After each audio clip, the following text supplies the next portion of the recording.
Alright mate, let's look here at TULIP. Feels like a good price. Feels like a good price. This is interesting here. I get what you're saying. It feels like a good price. You know, trying to look for another example. Like obviously, if it stays green here on what's this? A 3-day? Let's just look here.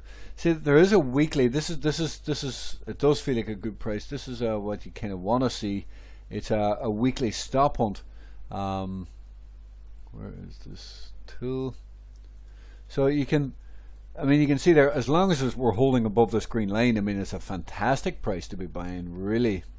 What you want to see is you want to see this 2-week finish and close up here somewhere, for example, and then on a new 2-week candle, maybe you get that move back up.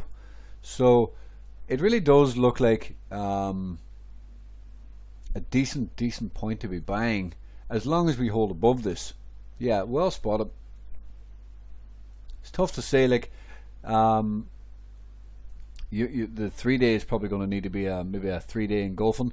Or actually, after a big down move, it's probably not going to be a 3-day engulfing. It's probably more likely to be a small candle, but you never know. You never know. Just be prepared for both.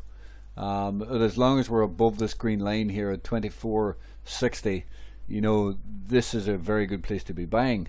If we do break below it, then well, so be it. Then the level didn't hold.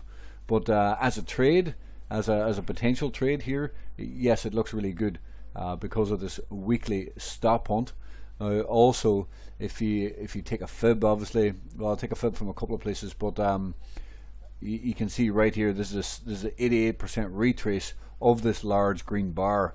You can see right there. So it's obviously fell a long way, and if I do a retrace, let's just refine that a little bit. Well, it's a pierce of the 60. That's all right. Pierce of the 61%. That's perfectly okay. You know, the issue is there's no support here until you get lower. At least there's a pivot right down here, and then obviously support all down here. But what you'd be looking for is this inside bar to play out, and essentially this to become a rounding out pattern that comes back to the upside, and this may just be the bottom. So yeah, for me, this is worth a trade.